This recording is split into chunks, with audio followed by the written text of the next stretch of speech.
Good evening, everyone. Welcome at Yallah Talk, your podcast dedicated to geopolitics and world news. I am Hafid Boutaleb talking to you from Casablanca in Morocco. And tonight we're going to discuss this Gen Z phenomenon, the Gen Z demonstrations that swept the world since last year, and their impact on global geopolitics and the balance of powers, and what's next and how it started.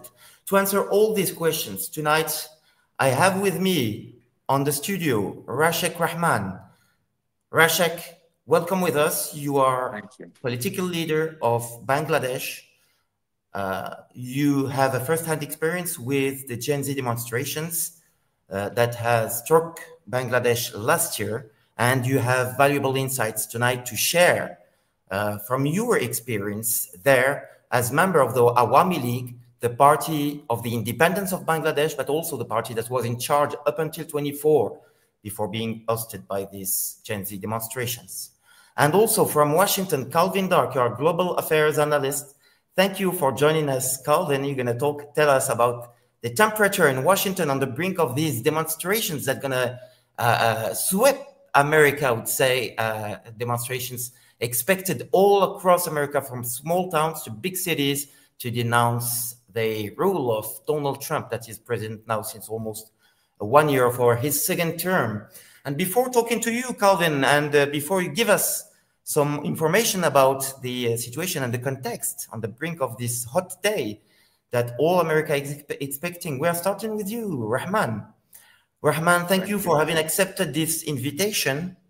And you have a very interesting experience. I don't know if in many studios we have guests such as you, who have first-hand experience with revolution, who can witness what front leaders of his own political party did and tell us the feedback, the best feedback, so for other leaders to avoid these mistakes. Thank you very much, Rahman. How are you? How is the political leadership of the Awami League? How is the Bangladesh today? And what's next? What people say 1 year after the Gen Z upheaval in Bangladesh? First of all, I'm doing great. As an optimistic person, I have to say I'm doing great. However, I'm displaced, and to somewhat extent, you can say that I am seeking refuge in a country which is not my country for very compelling reasons. As you already mentioned, that there was a revolution led by the Gen Z in our country. Yeah. And there was overwhelming violence for which our party leadership, and of course, I'm not detached from that, we all have to evac the country. However, I believe that we must find positivity in everything that happens. And I hope to go back to Bangladesh soon enough, as soon as this unstable, volatile situation comes down and people find a true direction towards something better. And I'm sure you would agree that people resort to the ways of revolution by actually having a hitherto dream that perhaps they are not getting what they're entitled to, what they should get. So in most of the cases, after the revolution takes place, we must assess whether the revolution was for the right causes and was it enough to suffice the dreams and aspirations of those people who have participated in that revolution. However, before getting into Bangladesh, I would like to address your question from a reverse order. I strongly believe that the world, the status of the state that it is now in, a leader like Donald Trump is very much necessary, because being a citizen of Bangladesh, being a part of Asia, we have witnessed that during the Biden administration, due to certain, I would say, whimsical decisions, ad hoc decisions, the entire world economy was affected badly. And honestly speaking, these Gen Z revolutions that you are seeing, surely there may be jurisprudence and reasons behind that, but also the instability that was caused during Biden administration worldwide has a role to play as well. So I would think that Mr. Donald Trump, as the President of the United States of America, should continue. And I see that as far as inflation is concerned, he's trying to make wonders happen. And we see some good effect, which is affecting the whole world. A lot of things are becoming stabilized. And also for a country like Bangladesh, now the dollar price is stabilized because of Mr. Donald Trump. That's a very important thing because our 90% of trade takes place in dollar denomination. Okay. And also his peace efforts, many people may not agree with him, but it is working. And honestly speaking, in his previous term, when he became the president for the first time, I must reiterate on the fact that during COVID time, he was the one and only president who could break the syndicate of big pharmaceuticals. If not so, then we would not, I believe, we would not get the vaccine of COVID so fast, and we Okay. would not get so many participants manufacturing Yeah. COVID vaccine. Also, during his tenure, no new war was initiated. Rather, a Yeah. lot of conflicting situations he Okay. tried to mitigate. Okay, And he's Rahman. trying to do the same thing even now. Okay, Rahman. You precise. I can tell you you're doing well. I can see it from here, and that's good that you precised that you live in exile. You are an exiled Yeah, because Bangladeshi, and because they burned my houses. yeah, Not only that, they have filed false cases, more than a dozen, and just to persecute me, just to put me in so incarceration. you are now And the object of a persecution because you are a member of absolutely, the Awami League. absolutely, And yes. from here, just to come back to the topic, which is these demonstrations about the Gen Z, for you, these Gen Z have been appropriated or hijacked Uh, by other political trends. But before getting back to you, Rahman, just quickly to have an introductory statement from Calvin, and then I get back to you, Calvin, from United States, Washington. Tomorrow, the United States will witness huge demonstrations across the country, across the 50 states, as I saw on the media, to denounce a first 10 months of the rule of the Republicans and Donald Trump. Is this a Gen Z uprising ultimately now arriving to the United States? Well, no, it's not a Gen Z uprising. But one, just want to address a point. I'm not an economic expert. I think that there is legitimate debate over Donald Trump's policies, first term and second term. But actually, that's not why we're having the protest. Notice this isn't anti-inflation protest or anti-tariff protest or anti the Biden Asia policy protest. It's not about the policy.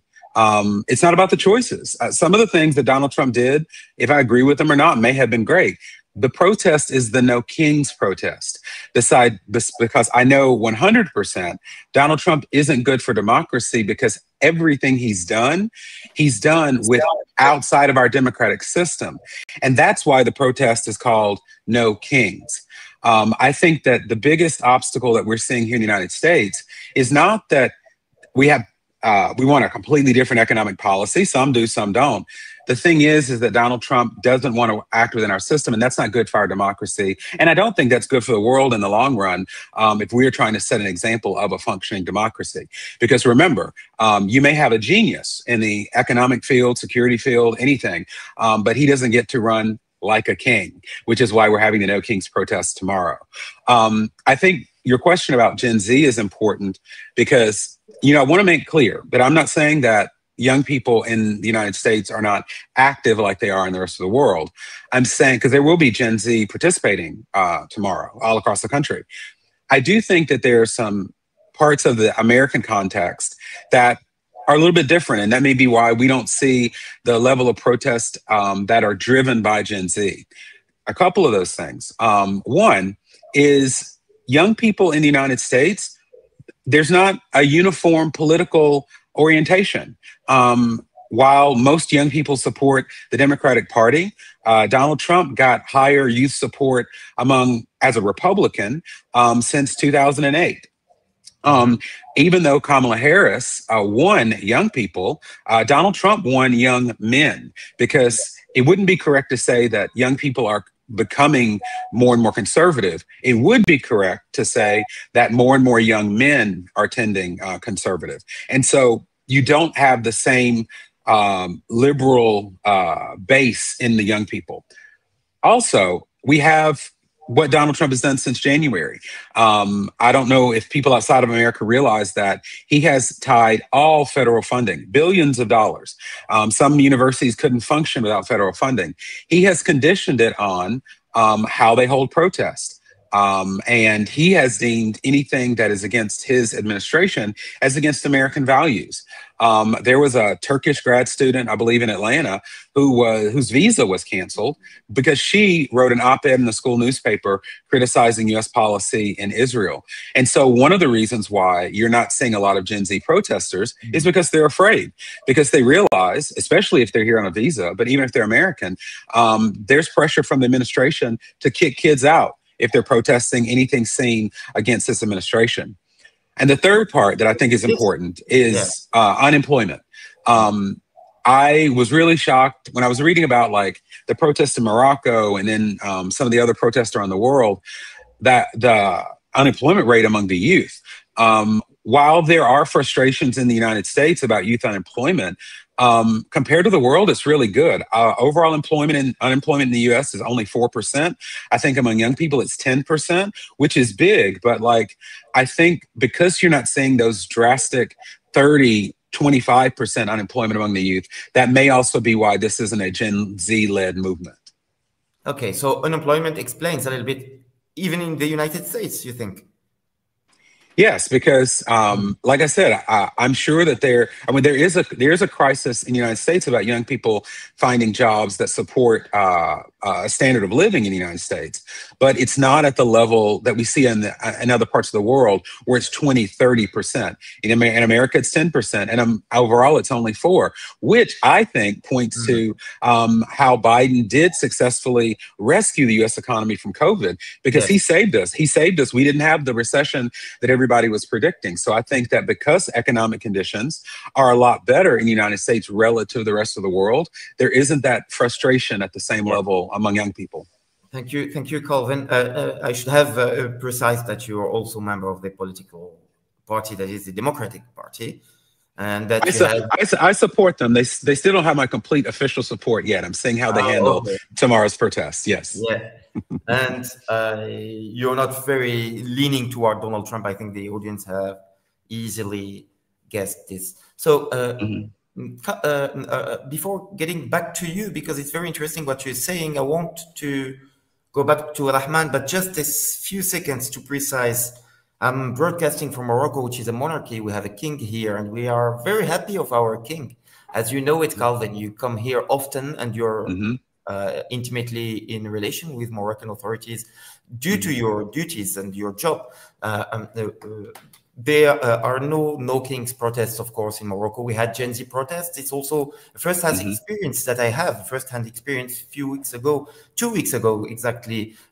We were shaken by surprising demonstrations. We couldn't expect such big demonstrations. However, let me tell you that it was more spectacular on the media than on the ground.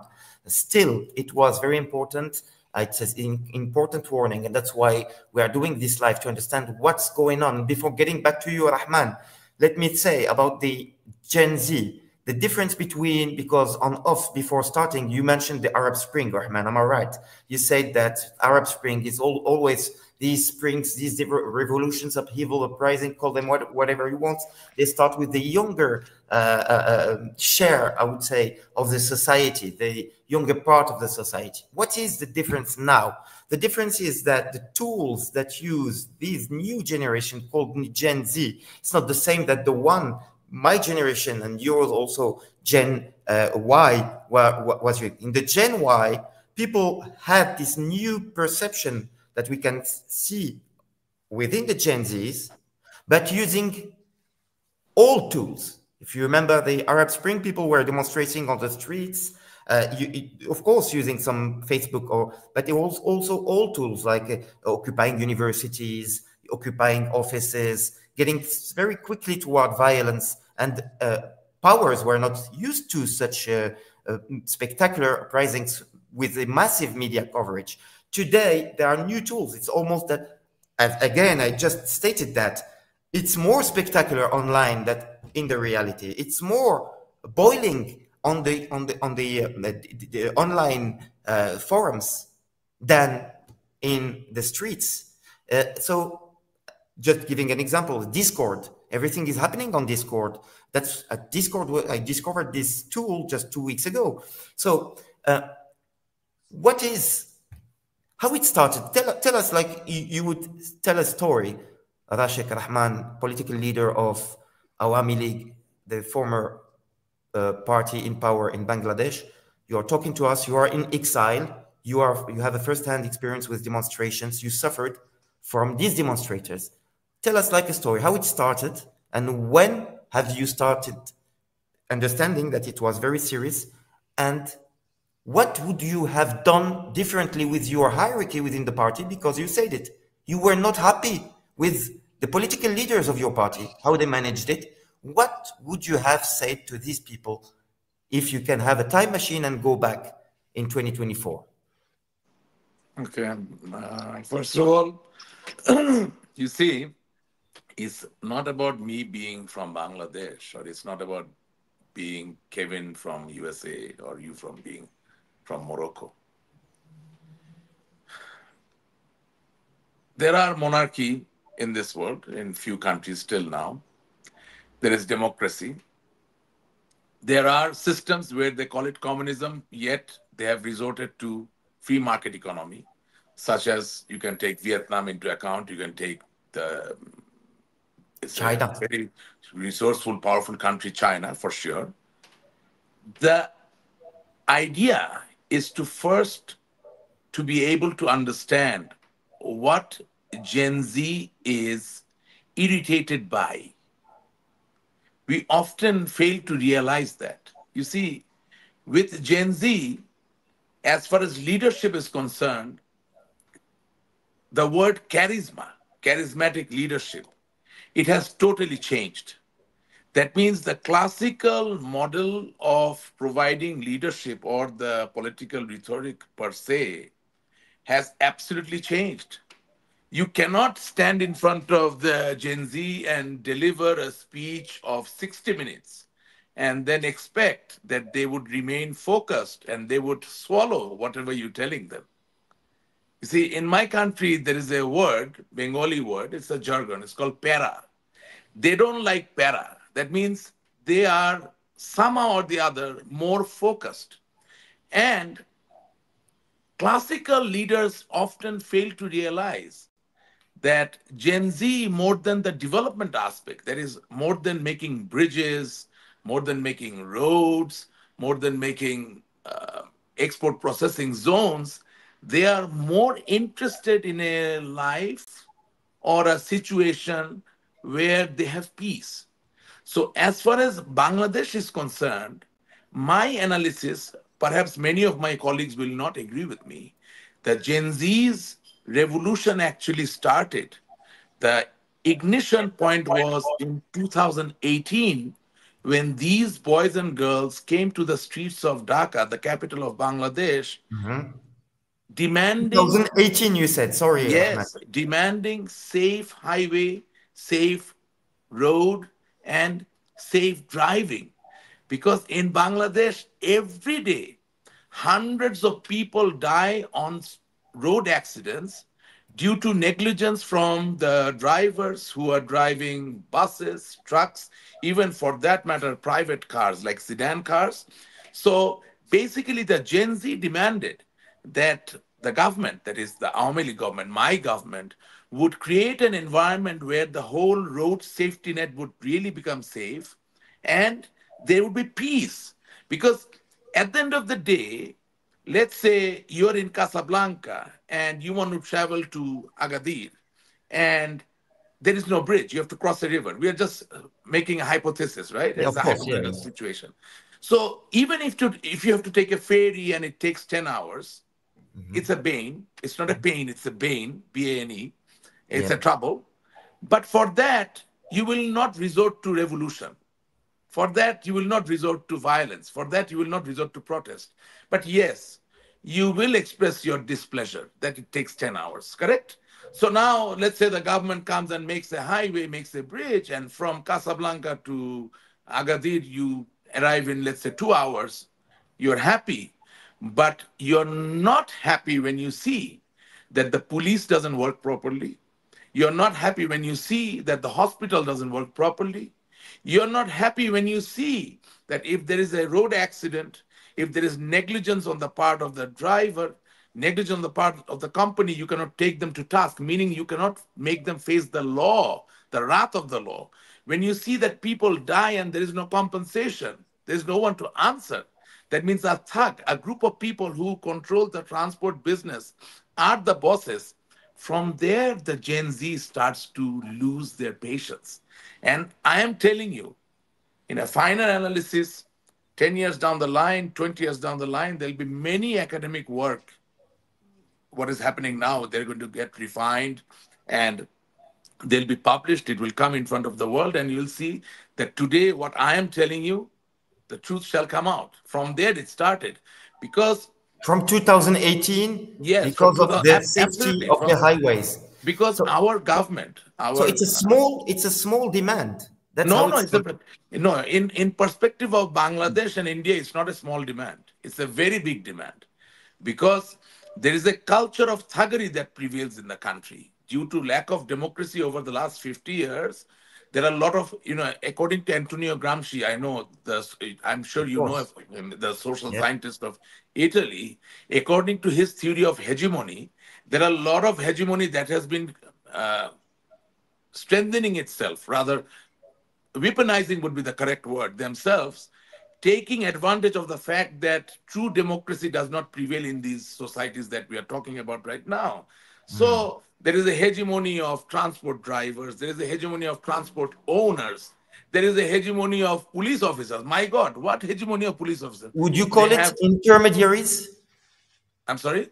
Would you call these people intermediaries? Yes, Intermediate people? no, I would not use such a civil word. I would say they are modern day thugs in a disguise of being a bargaining agent. Do you understand? Like Bugs, there's yeah. a CBA in the labor movement, so they're more like a bargaining agent, but they are not bargaining in the favor of overall welfare for a nation.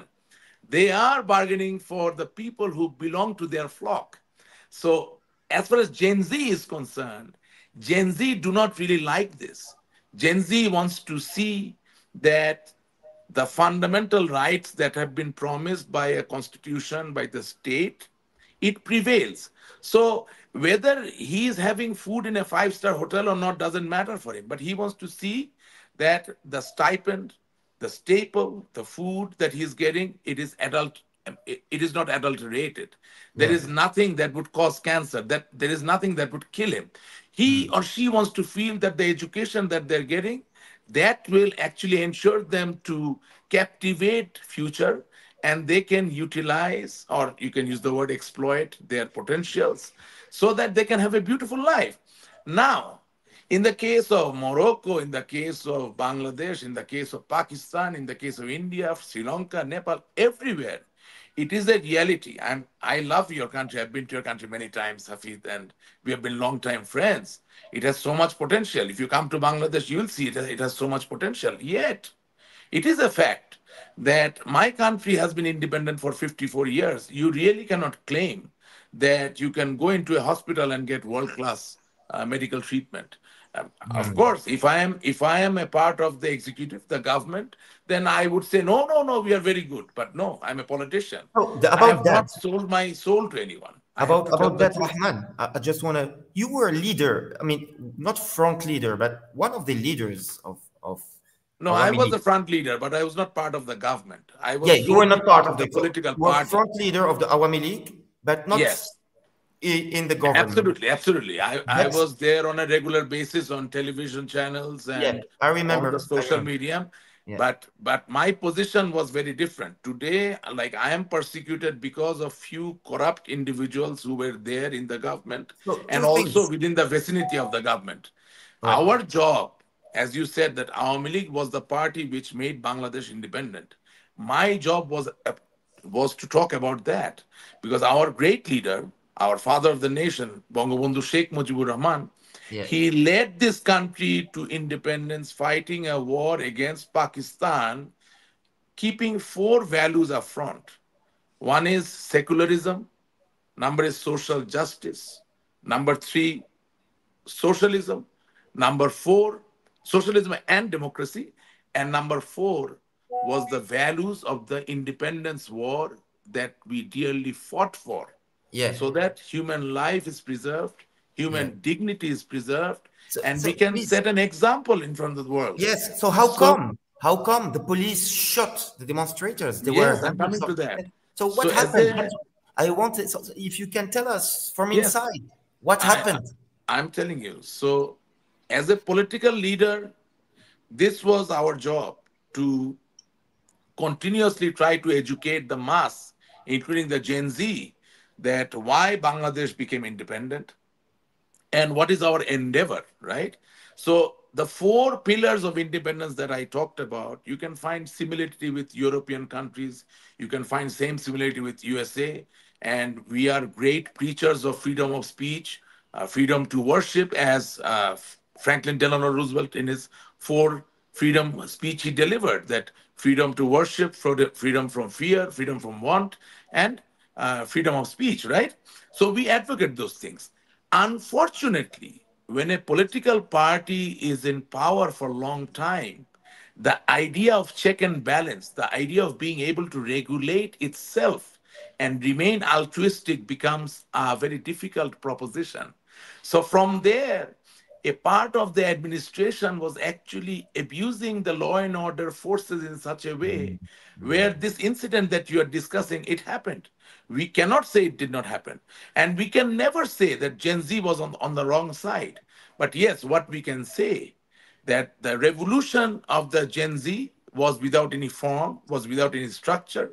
As a result, although Sheikh Hasina has left the country, she is now in Delhi, India, although Awami League is not in power, and the followers, workers, and the leaders of Awami League are being continuously persecuted, lynched, killed in broad daylight in Bangladesh, Wow. but the aspiration which drove this revolution, I must say, it is far from being achieved. Because I'm sure you remember once we met in a, how would I say, quasi formal environment in Casablanca, and I told you that, Hafid, before choosing a new system, you must know who is going to lead the system. So, if you take Egypt into consideration, it's not too far away. After the Arab Spring, when Hosni Mubarak was dismantled from power, they choose Muslim Brotherhood. So their leader was Mursi. But people of Egypt didn't know. They did not have enough You time. have What no Mursi is idea about. of Morsi or Muslim Brotherhoods, of Right. course. What they did not know. So what it means, that if you shall see that you're nearing an expiry date of your political proposition, then from the love towards your country and people, from patriotic perspective, you must allow alternate political forces to grow and to become well known to your countrymen, so that even in your absence, they cannot cause harm to the people. Even in your absence, they can provide stability. Today, the problem is there was a revolution. That's it. And the revolution is just there. It is not achieving anything. I can guarantee you they will not achieve anything in Nepal. They will not achieve in Bangladesh. And even other countries where the Gen Z is making a movement, I salute their aspirations. Mark my word, there should not be any confusion. I salute their aspirations.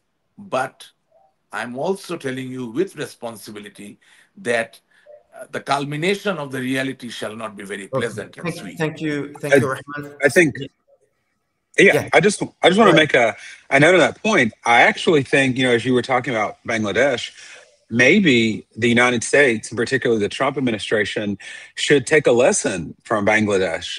Something you said, I think, really speaks to what is happening now in America, which is why we have the protests tomorrow.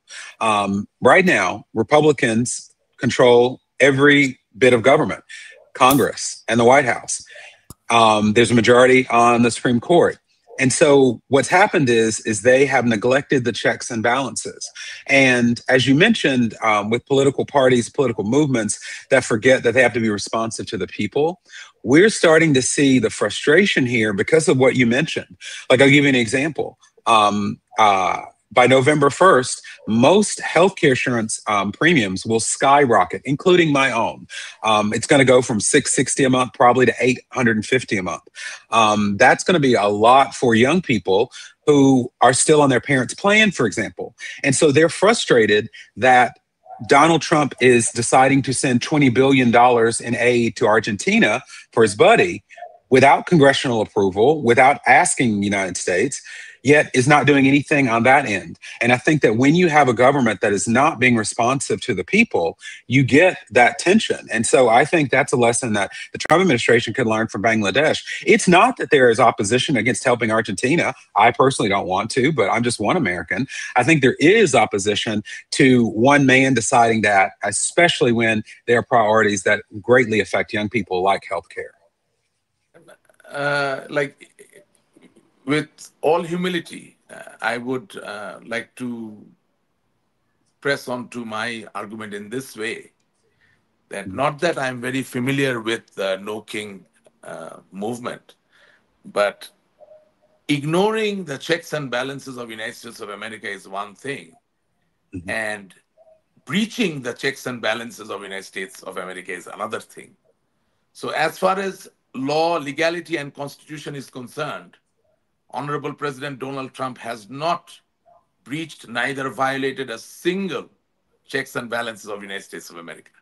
Yes, he has, and I'll tell you why. True champion of democracy. Well, I just want to correct one thing you said. You get to tell me. Yeah, just a point to correct. I get what you're saying, that there's respect for the checks and balances, and then there's breaching them. In the beginning of the second term, we didn't see respect, but now we're seeing breaches. For example, the Constitution doesn't give the president the power to impose tariffs, but the Congress, the check and balance, isn't stopping Donald Trump. Secondly, Donald Trump paid our soldiers 2 days ago because it's the 15th of the month. We're in a government shutdown. He didn't have the money to do that. He is supposed to notify Congress before he changes any appropriations. Even the Republican senators this morning said, where's the notification?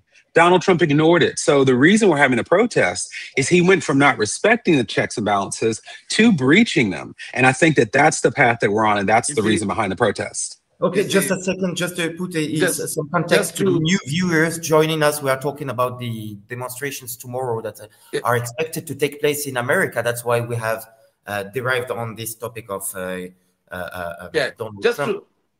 Carry on. Just to agree and not to agree with you. Trump can impose tariff on other countries, whether it's legal or illegal. That will be refuted by the courts. And already the Supreme Court of the United States of America has given their verdict on certain tariff imposition. So my point was, there is check and balance. Even if the President of the United States of America does something in order to rectify or in order to go back, there are institutions which have not been dismantled. This is number one. Number two, if the shutdown is imposed on, if it is a conscious decision to embarrass the executive, then perhaps there are safety nets, mechanisms by which they can carry on. Because as you're saying, Mr. Kevin, that if the payment to the soldiers stop, do you really want that, even as a Democrat or as anybody? Because United States of America is a country which requires constant defense provided by its Army, Navy, Marines, and Air Force men, personnel. So you cannot compromise on that just because few people in the Congress or in the Senate has devised a way where you can molest the president's hand into a situation where there is a government shutdown. So it is the President of the United States of America's number one primary responsibility to make sure that whether everything works or not, at least the defense aspect of United States of America remains intact, operational, active. And also, as far as the financial aid that you are talking about to Argentina, without knowing much, I'm just saying that during Biden administration, the list of aid came out from which country was given how much money. And out of that, I must mention one. I hope you guys don't misunderstand me, but it is a reality that $22 million was given to the Gaza people for buying condoms, contraceptives. A No, they place weren't. No, where every this day, was declined. It's a fake Yeah. yeah, news. it was declined by Trump, yes, but No, it no, was no, offered. no, no, no, That's no. what I'm No, saying. It was offered. I'm just saying. I'm just no, it saying. wasn't offered. It wasn't offered. I just to correct you on that No, point. no, the Okay. Gaza, The Gaza province in Zimbabwe, in right, Mozambique. Sorry, Okay, right. there is No, no, there is even a even province. then, even then, what he happened came up was with a published list of long right, reasons for and which they were these and aids were given. they were In debunked. Bangladesh, There's he provided about $39 million to promote democracy, Mr. Biden. right. And as a result, today there are about 4 to 5 thousand people dead due to mob lynching. So the Mhm. government became destabilized. Now the jurisprudence behind these expenditure can be questioned. So that's the whole Mhm. point. That if Hold on, you but yeah, can I want to question, answer your question that you please, asked. please. First of all, um, I totally agree that the defense has to be continued. I don't think that I don't think it's safe for America to not have that continuous. However, it is not Donald Trump to decide that on his own. We have a system. And unfortunately for Donald Trump, if Congress isn't allowing him to do what he wants, he can't just decide what's best for our No, country. that is not correct. That is a king. And you know what? In some countries that wouldn't make sense. But That's I'm not correct. speaking as Yeah. American. He doesn't get to say they're not doing their job, so I'm going to decide everything. That's the first part. No. Second part is here's the big difference between the projects you mentioned with Biden and Trump. Let's say, for example, there were condoms, $100 million of condoms. That money, Joe Biden asked the US Congress for money for his projects. Congress passed a budget and said, you can spend this money. And he did. Now, was it the best way to spend it? Maybe that's why Kamala Harris lost. We don't know. The difference with Donald Trump, he did not ask not one single American, is it important now for us to spend $20 billion for Argentina? So once again, this isn't about the particular policy, the amount of money. It's the fact that we don't have a king in America. And I don't care how emergency the situation is. One person shouldn't just be able to decide that for America. That's what's Kevin, underlying the protest. Yeah, Yes. sorry, I Kevin, just have to I again. understand what you're trying to Sorry, say, but the Ahmad, just problem to is, precise for the audience, just for some sensitivity of Moroccan audience.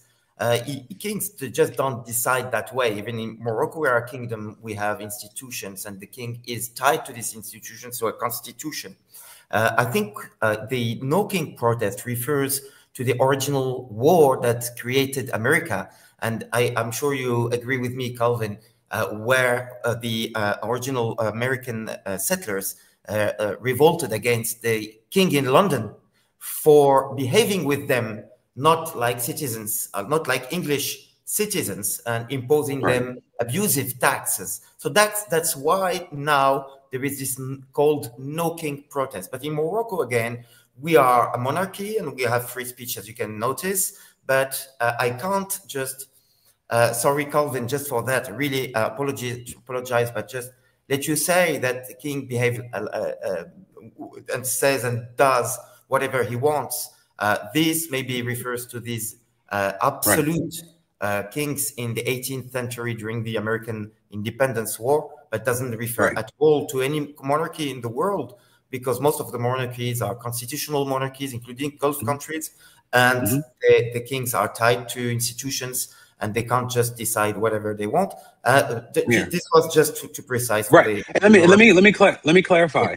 I have not heard any American ever. We're thinking about a king, as you said, from Great Britain. Because think about it. I have not seen one person even connect this, say, Morocco. Or think about it. Donald Trump was just with King Charles in England. We separate that out. This is a completely American thing. Domestic right. lexic. Exactly. Words. Yeah. The wording is American. Right, right. No, but what Kevin is saying, it's a I would bring in an example. In Bangladesh, for which the Gen Z actually participated in this revolution, another reason that is there were great allegations that few people were siphoning out banks, meaning they were coming up with huge loans from the banks using fictitious name, fictitious companies, which So did not this have. was in Bangladesh. Yes, yes, absolutely. So the allegation was as such that about $100 billion was siphoned out of the country over the last 15, 16 years by few people utilizing massive abuse of power and authority. So What was it true? when well, I'm coming to that. So when we got into the investigation, right now the investigations are taking place. Everywhere it seems that they have followed all the system. That means whoever was the chairman of the bank, he had a board, he called a board meeting, all the board members agreed to give this fictitious loan, then all the credit check committee, all the credit risk management committee, they were all aligned. So as far as the paperwork, the system is concerned, it is absolutely correct. But reality is that you are bringing in a tea stall owner who is not even worth maybe $500, but you are sanctioning a loan of $100 million in his name. Then once the money is put in his account from there, it is flying to Singapore. It is being moved to USA. It's being moved to United Kingdom, and so forth. So this has happened over the last 15 years for about $100 billion. Now, what is the relevance between Kevin's delivery, Trump's situation, Congress and Senate? Yes, just because the Congress and Senate has given an allocation of budget to Biden, it doesn't mean that with that allocation, Biden is going to do something which is not necessary. Number one, and you Hold on, must but he no. decides that it's necessary. Not If you let me finish, that is, yeah. then you get to make your point. Mhm. And at the beginning of this program, I said that charismatic leadership, these are very important things to take into account. Like, not that I support the Russia Ukraine war, I don't want people to die, I'm not a supporter of violence. But at the end of the day, if you look at it in this way, that Russia already took over a part of Ukraine which is known as Crimea. That means when Crimea was under the clutches of Russia, that means the war state was already continuing, it existed. There was a war zone. So while a war is going on over the area called Crimea, why would President Biden go and offer membership of NATO to a country like Ukraine? Yeah, I'm but not sorry. saying I'm not saying what Russia is doing is correct. I'm not saying what Ukraine is doing is correct. Mhm. All I'm saying that to welcome someone just for a political rhetoric, you don't need permission from the Congress, you don't need permission from the Senate. But people from outside, Rashek Roman per se is not in America. From outside, he perceives. So the perception changes. So what I'm trying to tell you that not always collective decision is correct and judicious. So the president of United States of America, whether it be Donald Trump, whether it be Ronald Reagan, whether it be Jimmy Carter, whether it be Barack Obama, hardly matters. World perceives him as the most powerful person in the whole world. So, as an individual, and sure, it is a teamwork, but mind you, within a bigger team, as in mathematics we have studied set, within the set A, there is subset B, there is subset C. That means the President of the United States of America has its own administration, has its own team, and if he or she see that danger is imminent for the United States of America, he does not have the luxury of waiting for somebody's approval. Now, you may ask why? The answer is very simple. Congress is a collectively elected body. Senate is a collectively elected body, which means somebody from Arkansas is being elected, somebody from New York is being elected, somebody from Hawaii is being elected, and then there is a horizontal summation of the winnings. How many Democrat, how many Republican, or how many independent. Yes. But president is unilaterally elected. So the role of that leadership, the focus and the focal points of that leader, the preferences of that leadership is no matter how many sentences you write in the constitution, it is very different and it is of a different height. So my eventual point is that which we are suffering in Bangladesh also. Like now, my Okay. party is in exile, and we are saying the same thing. We're only talking about existing constitution, but people are the constitution. It's not the book. It's not the law. What people demand, what people require by majority, is the constitution. Perhaps Donald Trump realizes what people need, the majority of the people. Maybe uh, other people understand. I'm no one to judge that. All I am trying to say that as I look at America, America has a very undemocratic role to play in the world. Why? Somehow your dollar is the king currency. King, the word king currency. Mhm. Somehow your economy Yes. is the king economy. Yes. So your number one man, whether he likes it or not, he is like a king to the world. Hello. Well, so Okay, I'm trying. let me just respond really Before quickly. I'll give you Oh, the yeah. floor, Calvin. One second, Okay. because I have also a question to say. Hmm. Please, let's not divert from the topic. But Right. yes, of course, we are talking about topics that are relevant to the Right. main Totally. topic, but we have to deal with the main topic. And you were talking about a dollar being the king currency and America being the Yes. first superpower. Yes. Hmm. Now, before you reply to Rashek, I want you also to reply to me, Calvin. There are Hmm. some voices here in Morocco that point directly America as behind these demonstrations that shook Morocco. And there is an analysis developed by a guy called uh, um, uh, Aberkan, Idriss Aberkan. He's Hmm.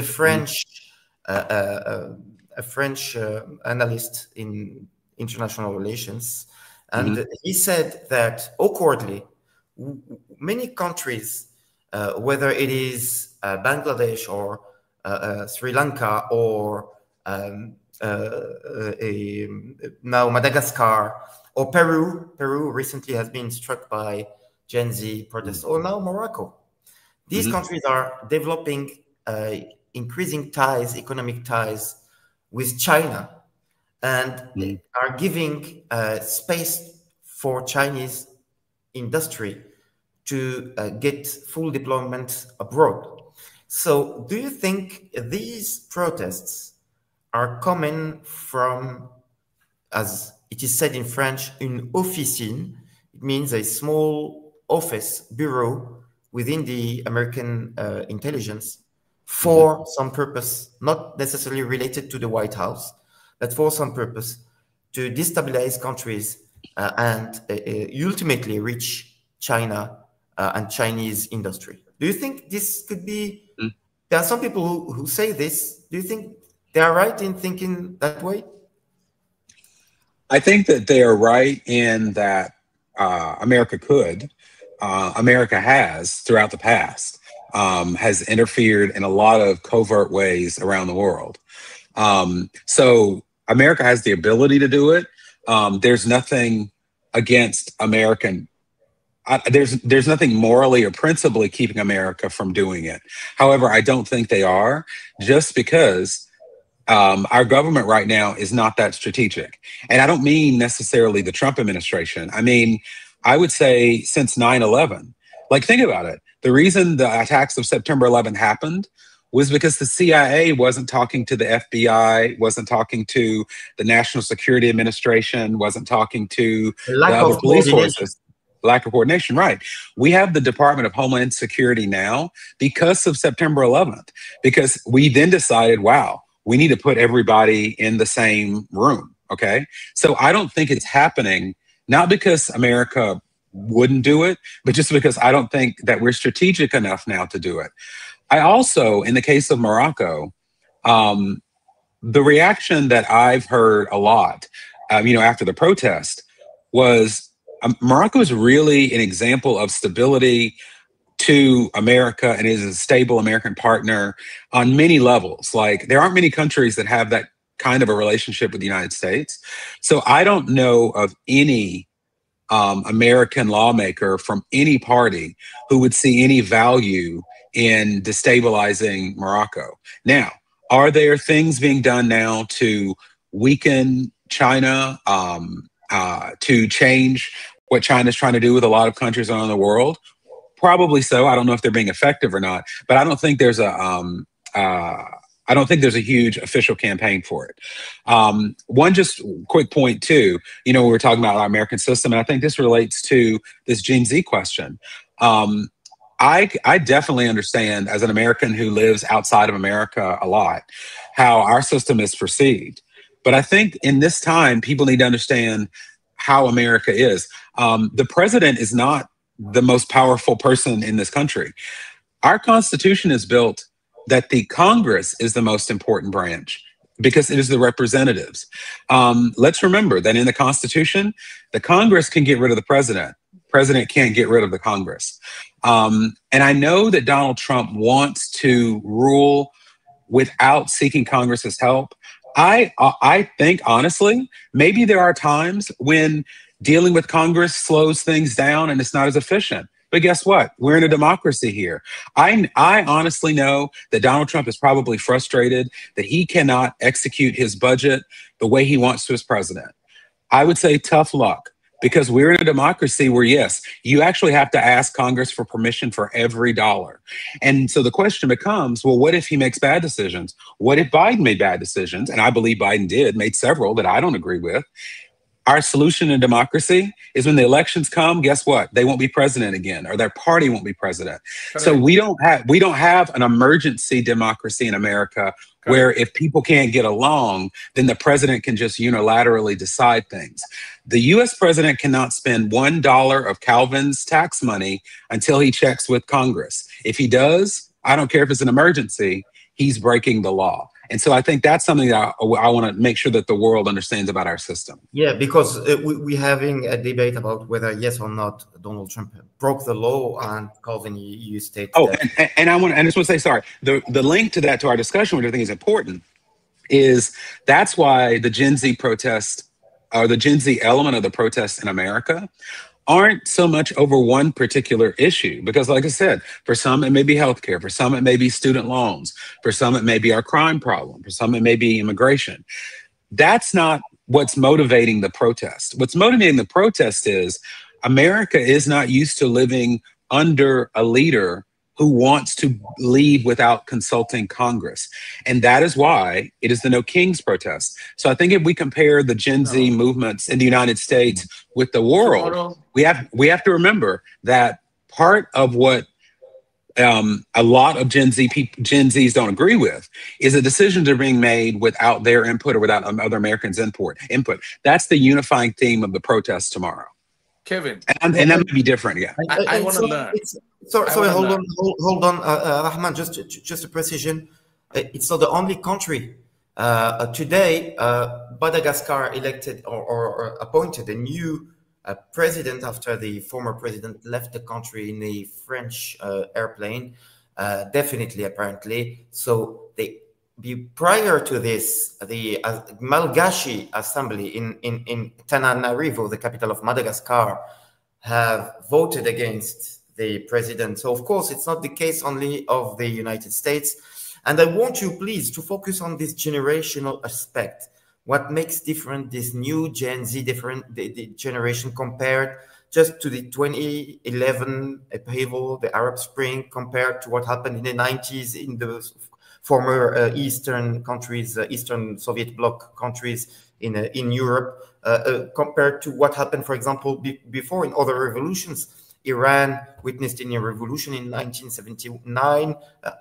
Several other countries witnessed many revolutions. What is the main difference now with this Gen Z? I have a start of answer, and then I'll give you the floor, Rahman. Maybe this is the first generation that is being asked by the adults, by the parents, how this small tool is going to work. And sorry for the apple. Maybe I shouldn't show it, but I know that millions who are watching us might complain. Nobody's paying you for showing the apple, so don't show it. Yeah, of course.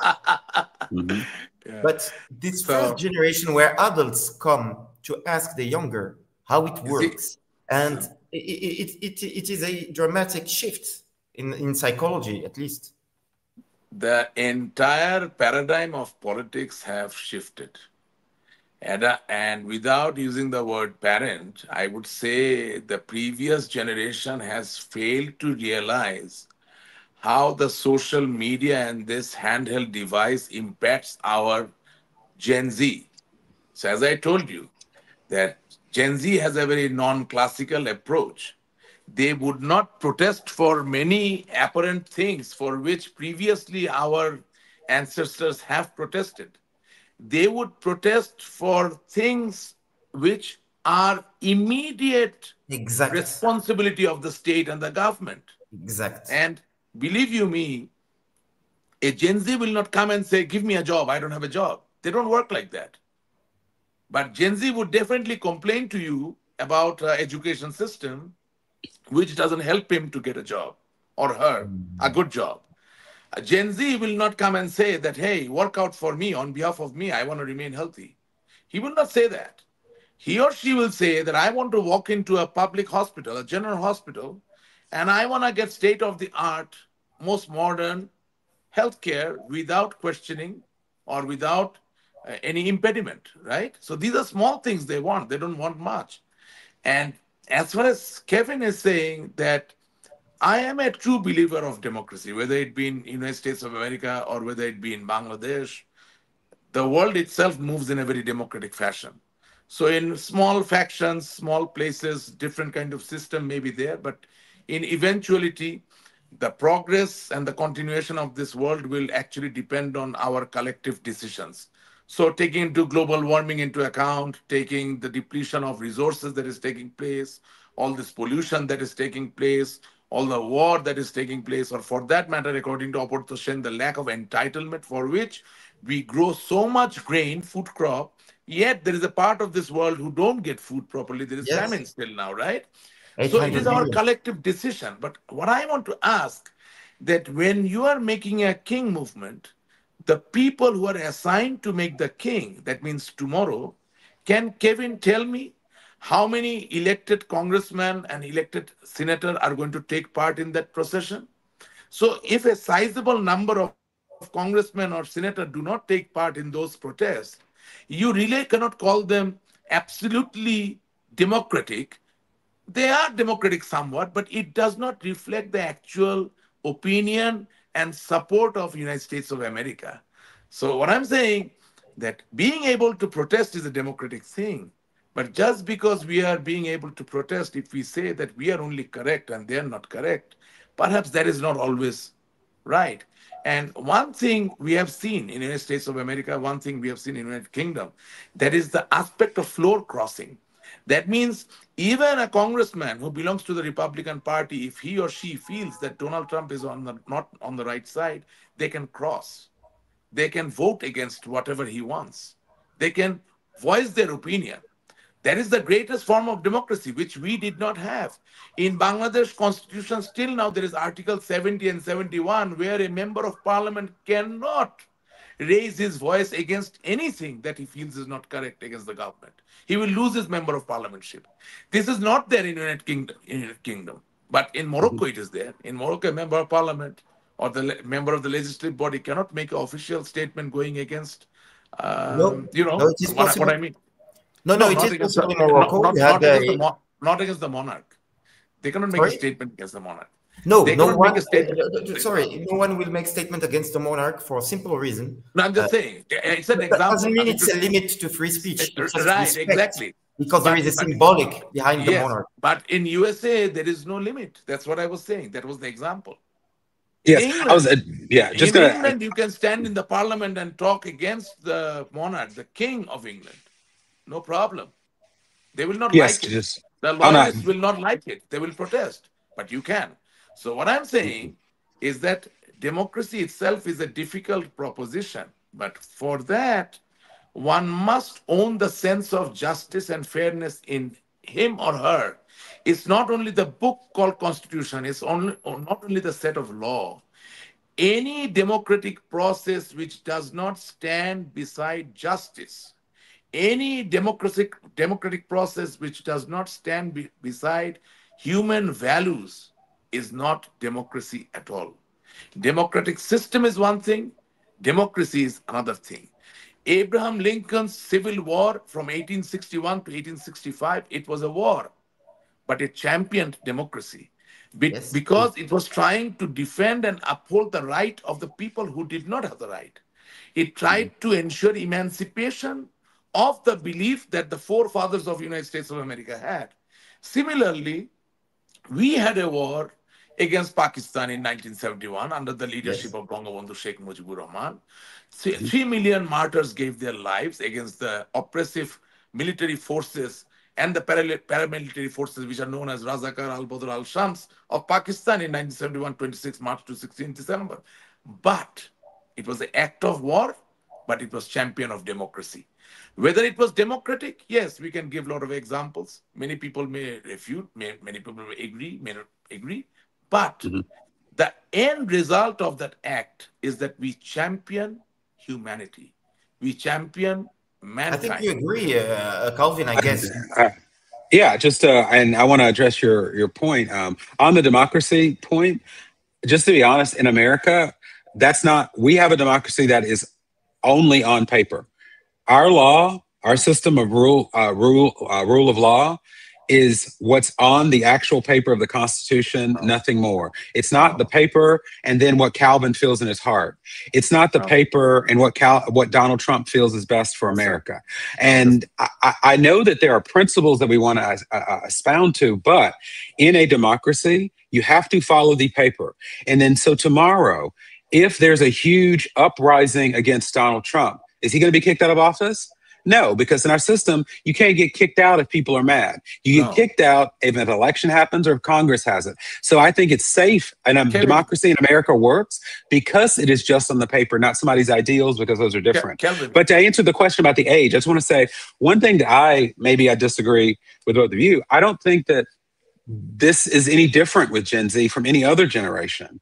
I think there's different technology, definitely. And I think technology changes the way people express themselves. I think that there are different ways of approaching problems, like you mentioned with the attention span and not sitting to listen to a 60-minute speech. Totally agree. And I think that's specific to Gen Z.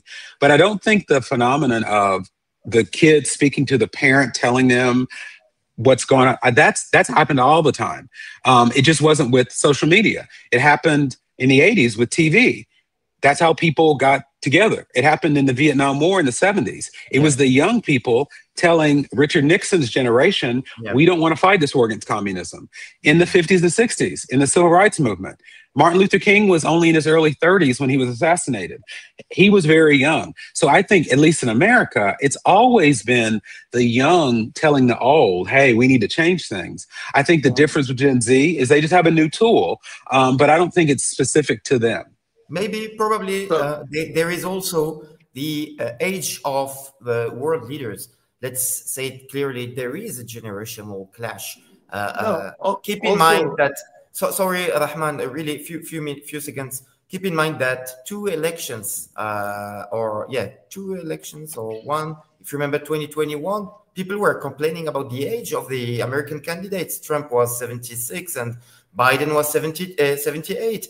And Right. now Trump is 79 and Biden was 82 the first half of the campaign. You remember, up until Right. late July, when Kamala took in charge. So definitely, and the biggest fortunes in the world, Warren Buffett is 95,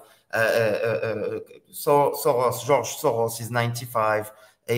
Big fortunes, big decision makers are too old for this new generation. They are too old Yeah. for us already, and most of our generation feel that they are old. And now we got a serious feeling of being even more old with this new generation, recalling us that the Y generation are now the uncles and they're not anymore the youngs in the streets. So yes, there is a generational gap more acute than in the time of Nixon or during the Cold War, etc. I think that today A small point on that, and I looked this up because I was curious. I think there's an age gap with the leaders. I also think America, we're just older. I looked at the median age in America is 39 years old. In Madagascar, it's 19. So, like, part of I think we're different in America because we just happen to be older as a percentage of the population. So that's before giving you the floor again. So I'm saying twice. I hope you're okay with that. Sorry again. Apologies, Rahman. Uh-huh. Rahman, you political leader of Bangladesh, and Calvin, you're a global affairs analyst in Washington. Prior to this generational clash, we had a lot of signs. The most prominent sign, and I think the countries that have this sign should be very careful the next weeks and months, it's the demographic explosion, the demographic growth. Bangladesh was, I think, 40 million in during the independence, and now it's 180 million. So this boom in the births, this new big generation in Bangladesh, probably dozens of millions that arrived and was watered by all these news and all these new tools and the digital tools and etc. Was too numerous. And when they went on the street, it was too big. You told me that when you called me on the 1st of October, and you said they start in the neighborhoods, and then with the simple slogans and simple profiles, Gen Z, and then it grows to virus profiles, and then the slogans get more social and more political, and then they head for the downtown. And you said that to me on the phone. Once they are in the downtown, it's game over. So yes, and the demographic shift is also a key player in this Gen Z generation. And that's why in Morocco, we were a little bit immune because Morocco conducted a demographic transition that makes the Gen Z generation one of the lower in the Arab world. That's why their reach was limited so far, because there are demonstrations this weekend as well. But I think it's quite limited now. And I think that when you conduct demographic reforms, you get less Gen Z issues. Carry on now, Rahman. No, but in case of Bangladesh, it's a little bit different in the sense that Gen Z's movement or the revolution was basically hijacked by those people who never wanted Bangladesh to be independent in the first place. It was hijacked by the people who do not believe in secular politics. It was hijacked by a party which is the charter of the party. The charter of the party does not support democracy directly. Are you talking about the BNP? No, I'm talking about Jamaat-e-Islami, yes. The Islamists. Because you're a Muslim, I'm a Muslim, right? Yes. So in Islam, there is no clear mention of democracy, or for that matter, any system by which a state should be run. There is no prescription of political electoral process. No. You can select, maybe even you can elect, but there is no formal proposition. Yes. So when a party is talking about eventually attaining Sharia law in a country, that means they are going to get rid of the conventional democratic system with which we are accustomed to. But why did it happen? Because the Gen Z saw, and also we saw, that a vibrant democracy requires regular elections which can be claimed to be transparent and fair. That was not happening.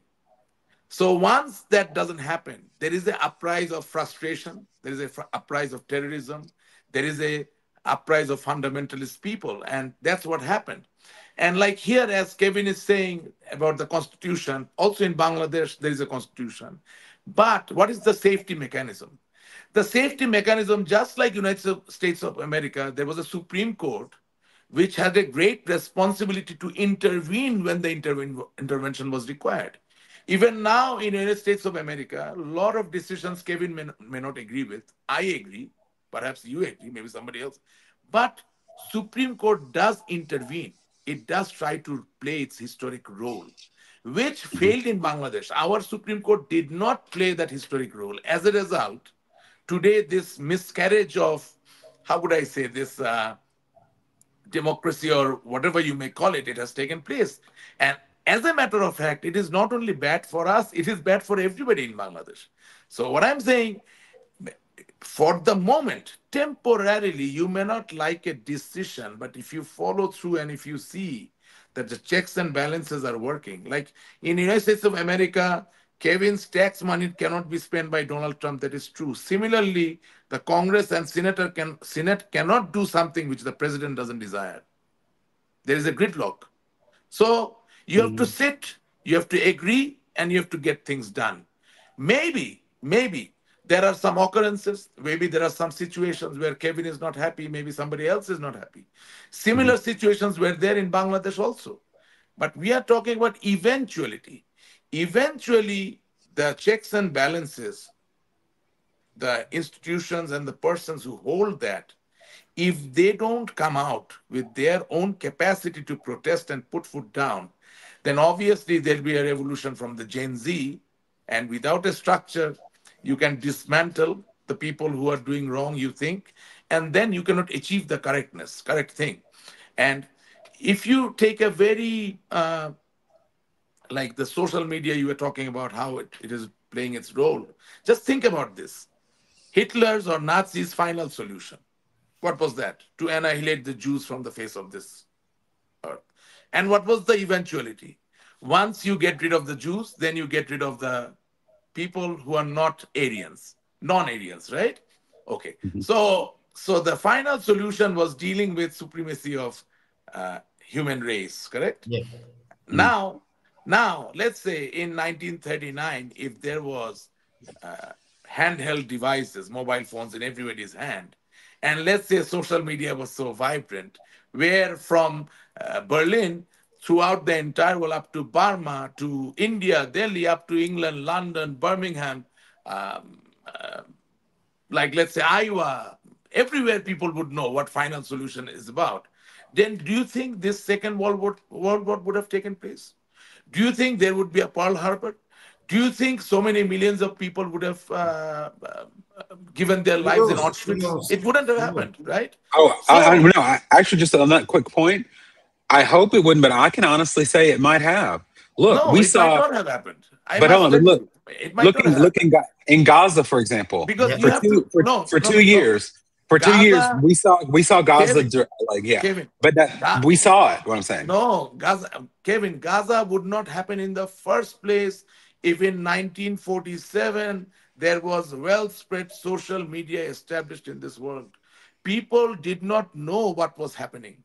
And believe you me, no, what I'm saying is that happened in Now Gaza, they know.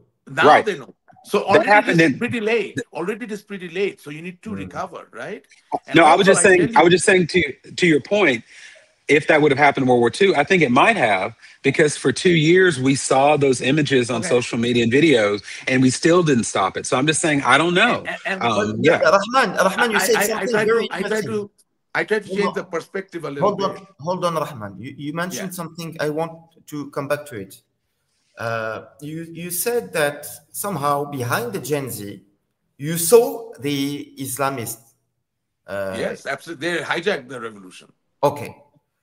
Totally. Do you think there are those who have ignited the revolution, but they hide it? Yes, they have provided resources. They have provided support.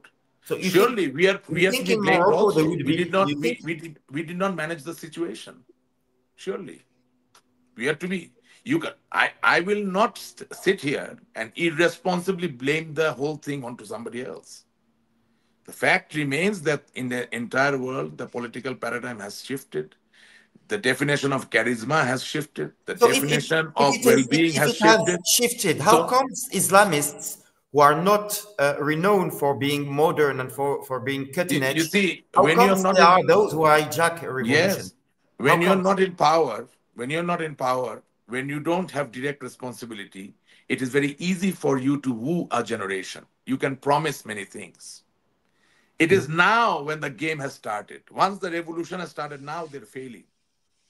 They cannot give what they have promised. You said that because the elections before were not fair and free. Exactly. Yes, absolutely. That enhanced and for that, I'm criticized by my own political party. Okay. But I'm telling you, You It said was that. So not idle. this led to frustration within the masses, I would Absolutely, say. yes, yes, This it did. frustration was exploited by the Islamists. Yes, absolutely, Okay. and their So allies, which is ultimately, great. ultimately, those who really ignited it in a second hand or in a direct way is those who never organized fair and free elections. See, Hafid, absolutely, absolutely. That's what I'm saying. If Awami League had practiced free and fair election, then perhaps once Awami League would be in power, another time maybe BNP would have been power. But mind you, both the parties' foundation is on the independence war of Bangladesh. Why?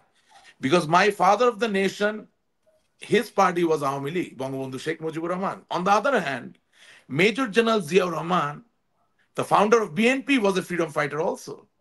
So we both enshrine the same values.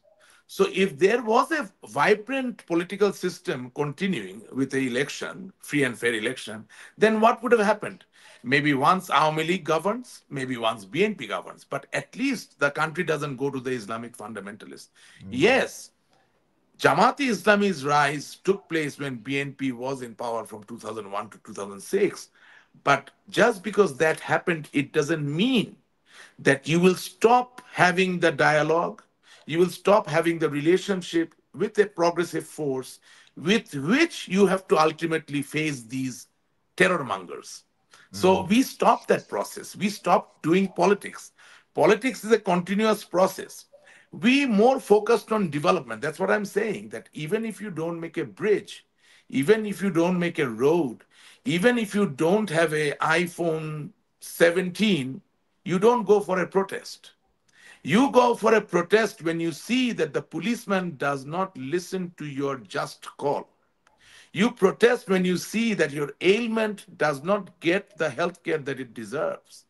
You protest when you see that your future is not getting the nursing that is required from a school, from a college, from a university. And you also see that your country is continuously being siphoned of its wealth. Yeah. So all these things put together, this thing Nourishing happened. frustration. And today I predict one thing to you. I'm predicting one thing to you. Not a single country of this world shall remain free from the Gen Z revolution. Why? Because there are a lot of degradations that are taking place, not only social or political, which we are not concentrating on stopping. If you think about the electric car revolution that is taking place, you're not thinking about the extraction of cobalt all over the world, which is actually creating an imbalance in the mineral uh, equilibrium of the world. The petroleum based cars that we are continuously Yeah. producing and is ever expanding, Yeah. that also is depleting the mineral that is there. Of So course. now, if you believe in the purpose of God, then the entire purpose is to maintain balance throughout. So Yes. whether it is environment, whether it is minerals, whether it is cobalt, whether it is crude soybean oil, whether it's crude oil, doesn't matter. We have lost the sense of balance. So this is going to happen everywhere until unless the entire world can unite and our predecessors and also us decide that we shall empower and guide the Gen Z so that they stop these degradations from Yeah. happening further. If not, if we want to keep the steering in our hand, Yeah. and if we continuously think that we are in a conflict with them, then actually in the long run, we are not going anywhere and it will not spare anybody. It's going to touch Be- everyone. because ultimately, of course, you're right, Rahman. Of course, They are because the future. because if you read a book of Thomas Kuhn, right, the name is, he wrote it in 1954, I think. The name is uh, Paradigm Shift of Scientific Structures, you know. So like you enter different eras of scientific innovation. If you go through that, you will see that environmental science is nothing new. It was there. Maybe you did not talk about it much. But few people of the world knew about it, the rest did not know, correct? Similarly, the internet was not invented today. The internet was invented in 1970s, but Yes. nobody knew about it. The purpose of internet was to have interstellar communication. Today it is an everyday thing. You and me, we are sending emails, we are browsing Google, We're all that. talking now through internet. So what I'm saying, that if information was disseminated in the same way, the way you can do it today, perhaps we would have a different world. But we are optimistic. Whatever we have now, still now this world is sweet. Still now the world is beautiful. So we got to act upon it. We got to move forward. And I hope things change. We can unite and we can bring about a change. Thank you, Rahman, for mentioning climate change. And yes, I think it was your conclusion word. Are you still with? Yeah, you're still here. Yes. Yeah, we still have a few minutes to go before giving you, Calvin, again, the last word to conclude. And then I'm going to end up the podcast. And maybe if you have a last thing to mention, Rasha, feel free to do it. Climate change is one Thank of you very much. Yeah, well, climate change is one of the drivers of these demonstrations. Whether yes or not it is a hoax or not, and all information, all scientists now are agreeing that climate change is a reality. The stance of Donald Trump is a problem. Whether yes or not it is a hoax, we have an issue how we behave with the living. And this Gen Z was raised in a world where they were flooded by videos of floods often happening in Bangladesh, for example, or India, of animals extinction, mass extinctions, of oceans being overfished, of wars, of deforestation, of a new disease. Yeah, you still here? Yeah. Yes. Sorry, of this new disease, and we have 5 minutes to go. So they were raised by this fear, this anguish of future, and they lost trust and confidence in the adults because the adults drove the world in this mad situation. Although you said it, Rahman, it is still a sweet world. Yes, I agree. But we have to protect it. We have to protect it. Do you think if we address in a better way the climate change issue, not like unfortunately United States are doing now, if we address it in a better way, do you think these Gen Z demonstrations won't generalize in the whole world to stick to this dark prediction of Rahman, which is quite a pessimistic prediction? We don't want the world to become a huge mess. But you said it's gonna spread the world, the Gen Z demonstration. You think, Calvin, if we address in a better way the climate change issues, we will tackle this issue in a more efficient way? The issue of Gen Z demonstrations?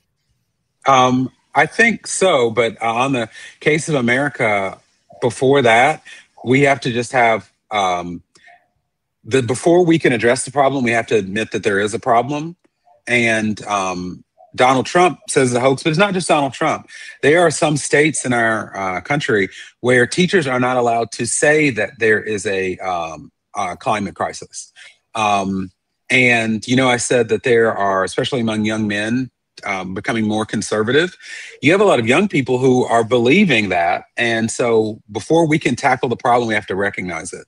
I do think, just on one kind of point with Gen Z, what motivates them, one thing that does, I think, motivate Gen Z, whether it be climate change or anything else in the United States, is when there is a key, like a central thing that can be clearly expressed, where there is like a consensus that this is wrong, then you see Gen Z being more active. On climate change, they're divided like our political parties.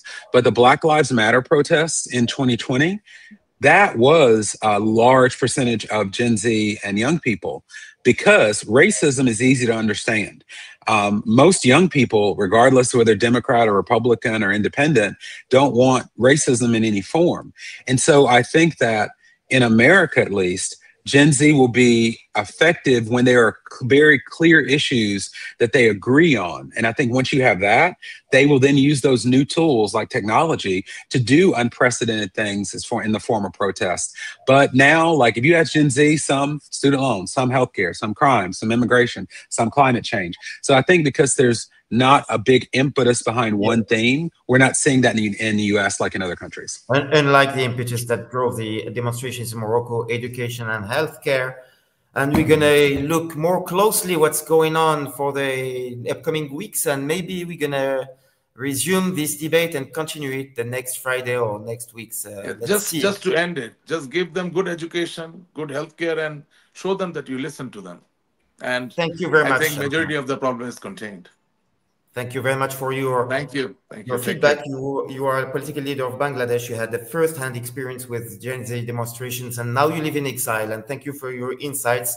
Rashik Rahman, political leader of the Awami League and Bangladesh, and Calvin Dark, thank you for your insights as well. Talking to us from Washington on the brink of vast demonstrations expected tomorrow and on Sunday across America to denounce the rule of Donald Trump.